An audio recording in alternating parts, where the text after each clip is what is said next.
স্বপ্নে নামাজ ও বিয়ে করতে দেখলে কি হয়, এই সম্পর্কে অনেকে আমাকে প্রশ্ন করেছেন। দেখুন, অনেক সময় আমরা ঘুমের ঘরে অনেক স্বপ্ন আমরা দেখে থাকি। স্বপ্ন আসলে মূলত হচ্ছে তিন প্রকার। একটা হচ্ছে রুইয়ায়ে সালিহা, এটা হচ্ছে ভালো স্বপ্ন, আল্লাহ প্রদত্ত স্বপ্ন।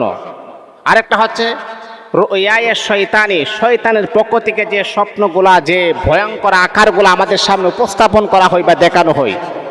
আরেকটা হচ্ছে রুইয়ায়ে নাফসানি, যেটা নফসে সারাদিন যা করি রাতের বেলা ঘুমের ঘরে আমরা তাই দেখি। এমনটা হয় না?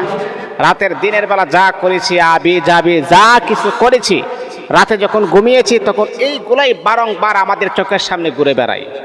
এই জন্য আমি আপনাদেরকে বলবো, শোনেন, আল্লাহর পক্ষ থেকে মাঝে মধ্যে তিনি তার বান্দাকে এমন এমন স্বপ্ন দেখান যেটা বাস্তবেও প্রমাণিত হয়। আল্লাহু আকবার, আল্লাহু আকবার।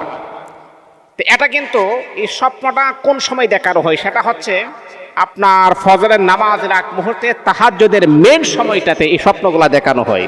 তিনি তার বান্দাকে এইরকম মাঝে মধ্যে সিগন্যাল দেয়, বান্দা আমি আল্লাহ তোমাকে এমন এমন পুরস্কার দান করব।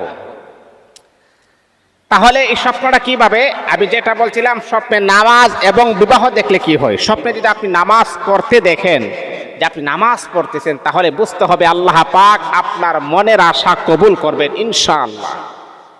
এখন নামাজের কিন্তু বিভিন্ন ধরন রয়েছে। যদি আপনি শুয়ে শুয়ে নামাজ পড়েন, তাহলে বুঝতে হবে যে শুয়ে যেহেতু নামাজ পড়তেছেন, আপনি অচিরে আপনি মৃত্যুর মুখে পড়ে যাবেন, আপনার মৃত্যু হয়ে যাবে। যদি আপনি বসে বসে নামাজ পড়েন, তাহলে বুঝতে হবে আপনি রোগাক্রান্ত হবেন, আপনি অসুস্থ হয়ে যাবেন। এইরকম আপনি এখন যদি বলেন, হুজুর এটা কি হাদিস এবং কোরআনে আছে, আমি কিন্তু দেখাইতে পারবো না।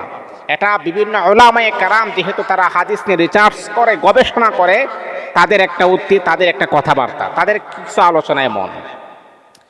মুহতারাম হাজিরিন, দ্বিতীয় কথা হচ্ছে, যদি আপনি স্বপ্নে বিবাহ করতে দেখেন তাহলে কি হয়।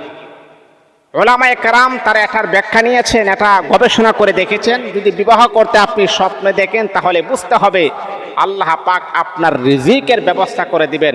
আল্লাহ পাক আপনার জন্য একটা সৌভাগ্যবান একটা রিজিকের ফায়সালা আমার আল্লাহ করে দিবেন। এই জন্যে এই স্বপ্নগুলা দেখা এটা কিন্তু খারাপের কোনো বিষয় না, ভালো ইনশাআল্লাহ। এই জন্যে আর বিশেষ করে আমি আপনাদেরকে আরেকটা কথা সতর্ক করে শুনেন, স্বপ্নের কথাগুলা অযোগ্য কোনো ব্যক্তির কাছে কখনো উপস্থাপন করবেন না, কখনো বলার চেষ্টা করবেন না। কারণ অনেক সময় আছে ভালো স্বপ্ন দেখলো বলে খারাপ দেখছো, তাহলে আপনার স্বপ্নের যে সুন্দর একটা ফল পাওয়ার কথা ছিল সেটা থেকে আপনি বঞ্চিত হবেন। এটা কখনো বলার চেষ্টা করবেন না।